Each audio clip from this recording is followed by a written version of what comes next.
My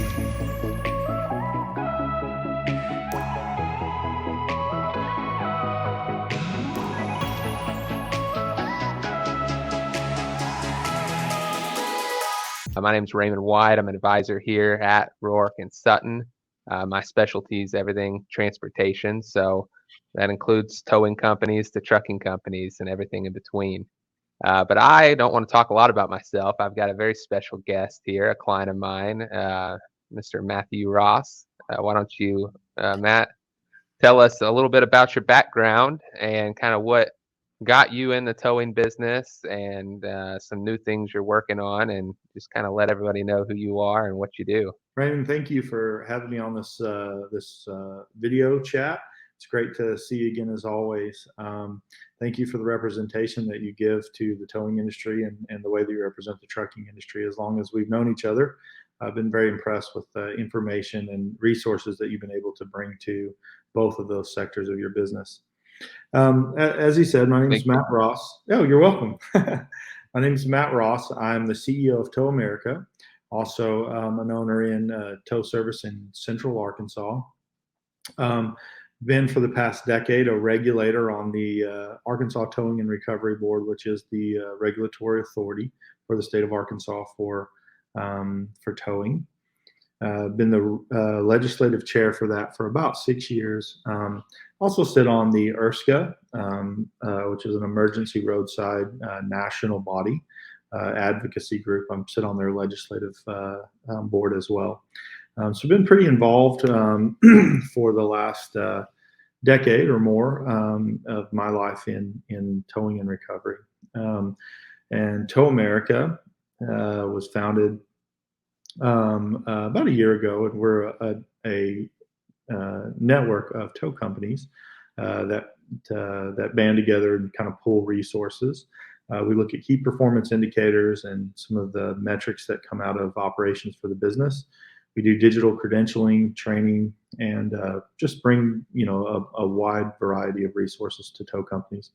Well, Matt, tell me a little bit about what inspired you to start Tow America. I mean, what was the catalyst for that? Yeah, absolutely. The industry is going through, I think, a pretty natural maturation process.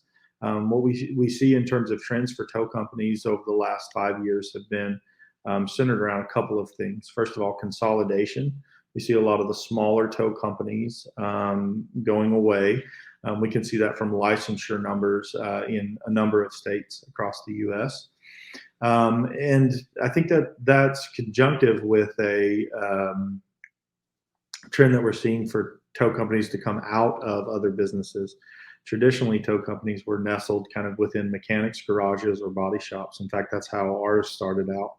But as the industry has matured and as the business processes have become more sophisticated, we're seeing more and more larger tow companies, more and more of those companies coming out from under their parent organizations. We feel like that's a good thing in the industry. It's a necessity because the methodologies and the equipment for towing are becoming more specific, more costly. Training is required at higher and higher levels, and so as those demands are put on the industry, and we see drivers becoming more specialized, the demands of that are forcing the tow companies to either kind of get bigger and become independent and have their own leadership structures, or they're kind of going away. Fuel and insurance cost and just cost of operations, I think necessitate that too. There was a time where in the body shop or in the mechanic shop, there was a mechanic or a body man who would go jump in the wrecker and drive the wrecker. So when we look at a lot of companies that are looking to sell out, that's been how they've been operating. It's been tangentially, yeah. So that was part of what Tow America is looking to fill and is filling every day, providing for tow companies that are in this younger stage of their development the resources of a more mature business platform. Absolutely. Well, I love that. Well, I'm sure you have in your time have dealt with a lot of trucking companies.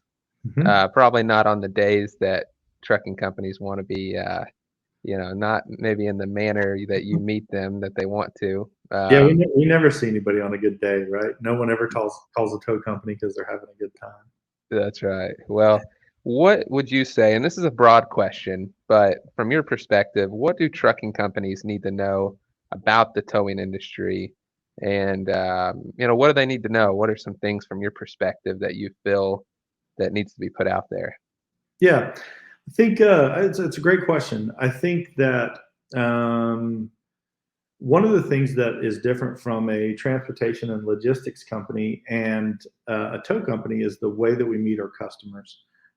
Whereas other businesses are typically pretty universal in the way that they meet their customers. If I own a gas station, people are coming in to purchase snacks and to buy gas, and those are the terms that I meet my customers under.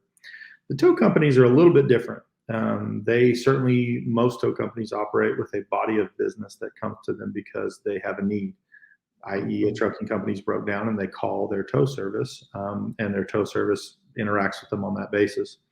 We also have these other classes of people that come into our orbit through non-consent means, and that is via a police rotation, heaven forbid a DOT inspection that didn't go so well. These law enforcement partners bring interactions with customers to our door, and those are compulsory.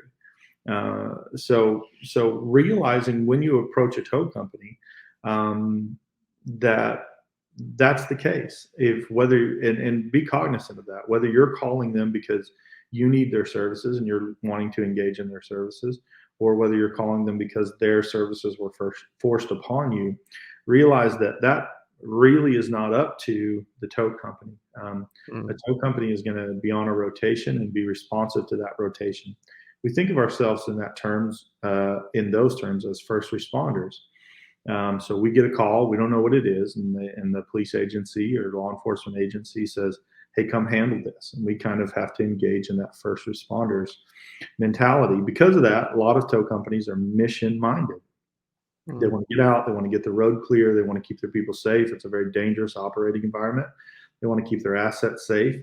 They're working with an interdisciplinary group of fire, often, EMS, often, and law enforcement nearly all of that time. So one of the things our industry needs to work on, and is a little difficult, is taking off that first responder hat and putting on that customer service hat. So sometimes when you call the tow company, they can still kind of be in this first responders mode. Realizing how you're approaching them, I think, can ultimately affect the way that you're treated and that you're handled and how that communication goes moving forward. Again, if you find yourself in the unfortunate circumstance of having kind of been on the receiving end of a compulsory or non-consent tow. Well, thank you. Is there any common misconceptions in about towing companies that maybe you'd like to put to bed? Yeah. So here's one we get a lot. We get the you're in cahoots with the law enforcement or with whoever had the tow, originated the tow. Ethics laws and laws in general prevent that. I'm not aware of almost any circumstance of that. 10 years as a regulator and issuing fines and penalties as we have the ability to do in the state of Arkansas. I'm not aware of a case ever that we've had where there has been any sort of undue collusion between law enforcement or anybody else in terms of that. And it's understandable, right? We're, as a logistics company, you're running around trying to solve all the problems that you have and run your business in an efficacious way. And then here comes this big hassle, and there's lots of moving parts to that hassle. The other misconception that I would say is that tow companies are adversarial. That does not have to be the relationship. Certainly, it's a broad industry, and there's all kinds of folks out there. And so we have seen, and I have dealt with people who seem very adversarial, but most tow companies are, I find, made up of business owners that are looking for common sense solutions, are trying to move their business forward in the same way that you're trying to use your business forward. And they're just looking for some reassurances. If they feel like they're being heard, that the communication is high, that they're getting requests, and that this is a mutually engaged relationship, you're going to get a lot farther than calling kind of primed and ready for a conflict. Got it. Well, that's good, great stuff. Um, do you have any advice on how trucking companies can read or interpret a tow bill, and maybe some common terms that are used that might not be explained very well, or something that they might see on their bill that, maybe can get, a little, Yeah. communication might get a little sideways on. Yeah, so it's also important to realize that if you've again engaging in a non-consent side, so that means you've had an accident or DOT stops gone bad, and now your car is getting towed, your assets getting towed. Most of the time, a tow company will have a rate structure that they're obligated to go under. Most of the time, those rate structures are not actually set by that tower. City council often, or police agency in the terms of a city or municipality, even the Arkansas State Police or other state police agencies will set their rotation policy and often set those rates. So how they bill as a tow company, or how we bill as tow companies, is very often a facet of our interaction with those agencies. Even on state levels, there are many states who have a regulated fee structure from a state level. And what those bills look like and how they reflect can often be very dictated by statute. So there's not a lot of variability or options that the tow company has there. And so if some of the bills seem to not make sense, or, hey, if I was running this business, I would present that in this way. A lot of times it's important to think about that that's not an option for a tow company. They have to reflect the charges that they're allowed to charge under their regulatory authority. The second thing that I would say about that is the most typical methodology we see for billing is billing by the hour. So it's a simple facet of determining an hourly rate for the equipment, how long the equipment was out there, and what equipment is necessary. One of the other ways that we see kind of growing in popularity for billing is billing by the pound.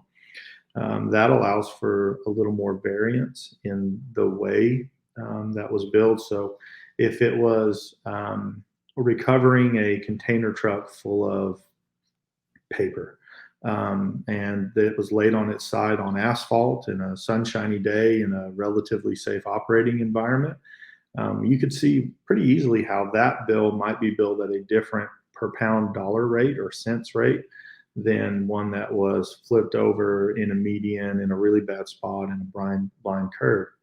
In that second example, there has to be a lot of forward traffic mitigation. A lot more assets need to be deployed, and just in general, the recovery and the taking care of that cargo is much more difficult. And at that point, you're going to see that to be higher. So those are kind of the two primary methodologies for billing that we see. And it's always going to be a question of judgment call. How much equipment did you need? When did you need that? And realize that sometimes from a towing company, it's a little bit difficult to predict all of those things exactly. And when to deploy those assets and how to deploy those assets becomes part of what's really critical. It affects things like the time on the side of the road, and most wrecker operators, tow operators across this country are getting traffic incident management trained and certified, and traffic incident management prioritizes how we construct our recovery on the side of the road. We look for secondary accidents, lane closures. It would be an ideal situation to just be able to take some barricades out, block the highway off, and get where you need to get.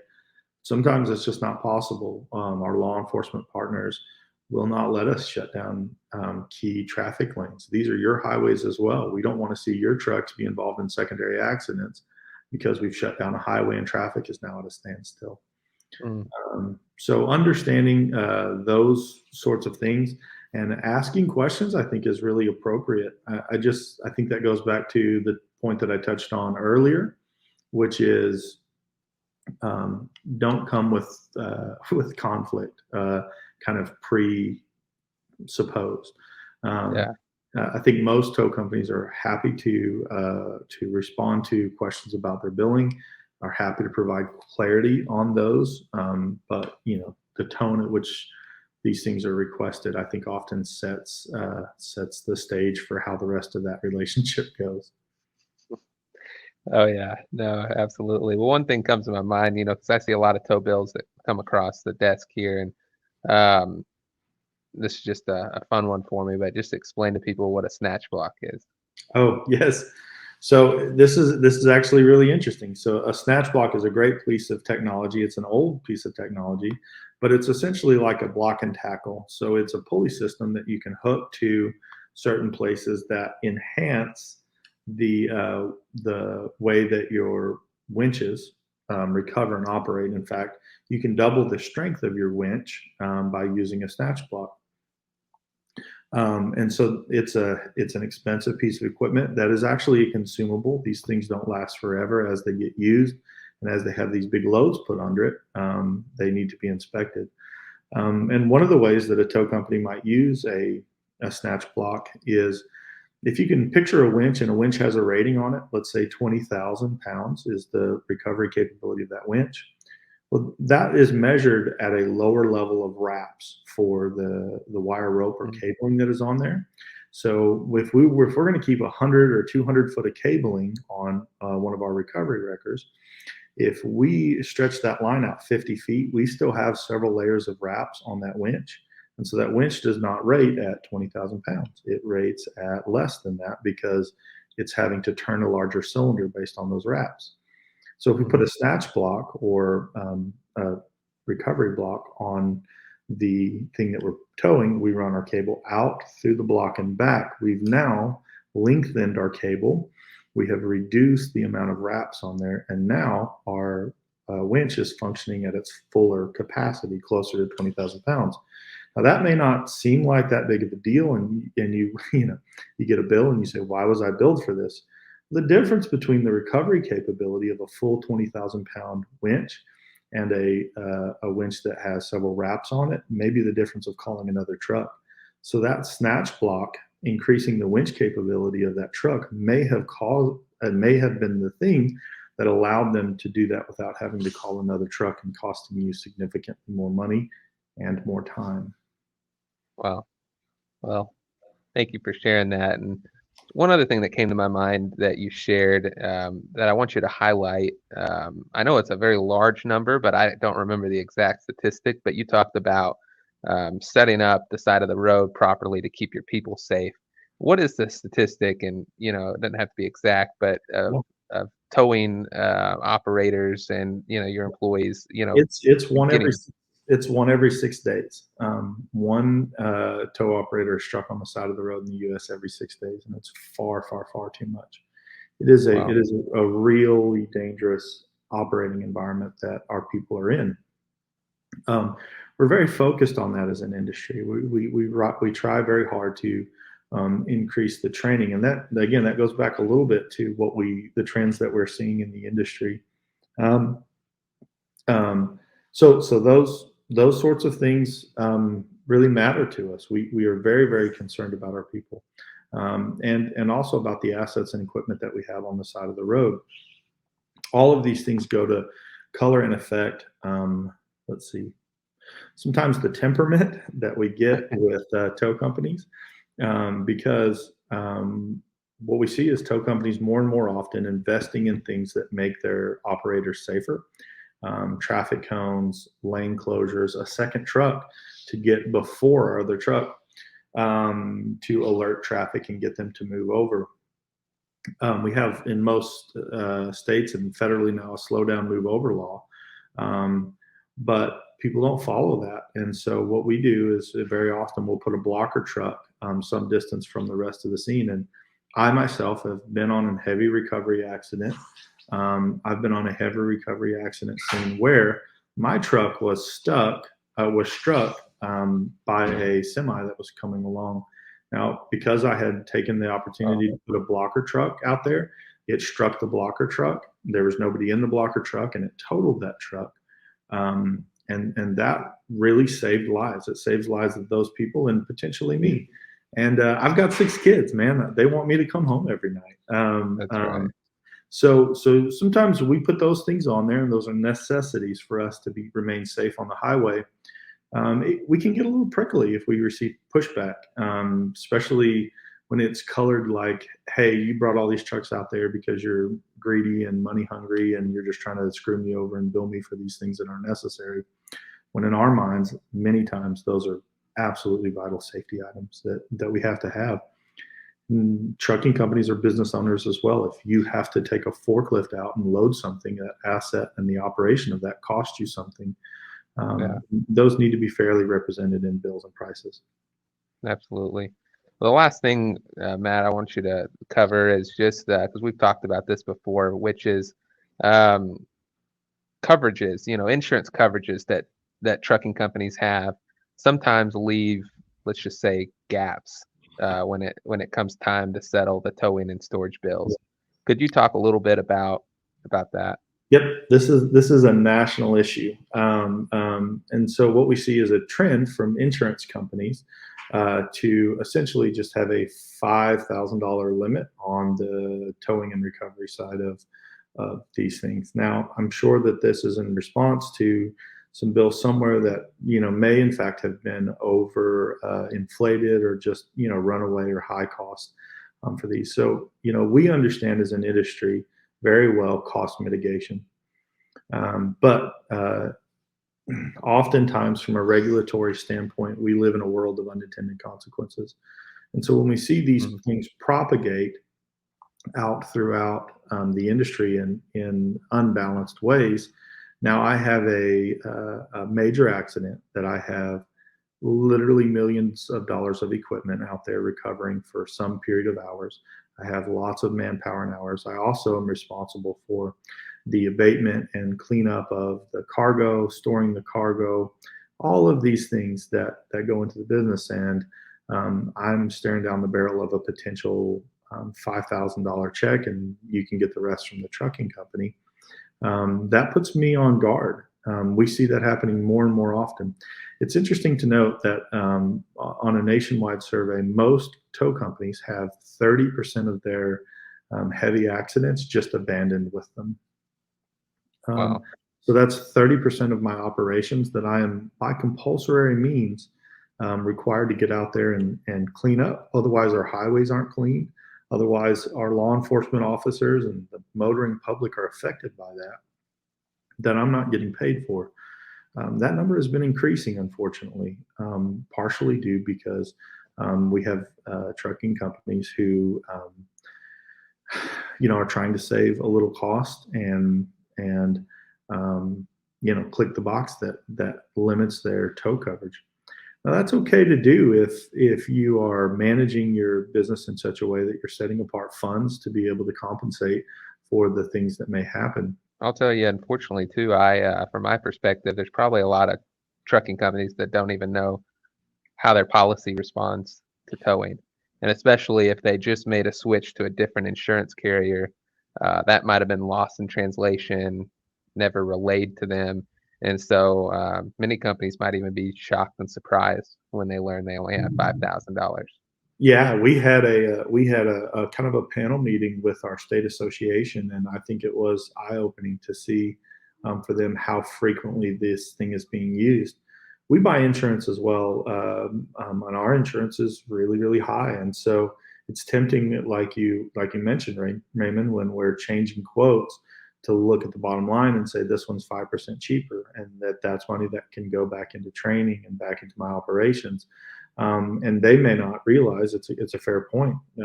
Companies may not realize that there are these limits in that policy. Yeah. The other thing that happens is that our industry is often hurt by the lowest common denominator. I'm not in any way kind of denying that there are tow companies out there that are less than scrupulous.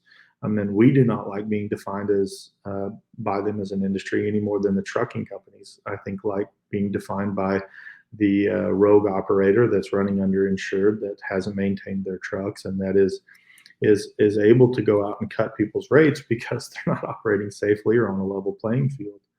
That's right. Yeah, so I think it's incumbent upon both industries to really take a hard look at the people who are driving these issues and to try to figure out a way to abate those.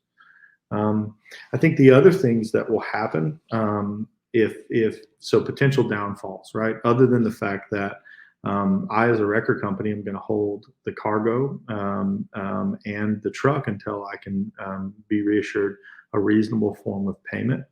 A lot of times that's getting pushed off to brokers, which are straining relationships with brokers and LTDs and other people that they're going with. There's also the Interesting. relation. Yeah.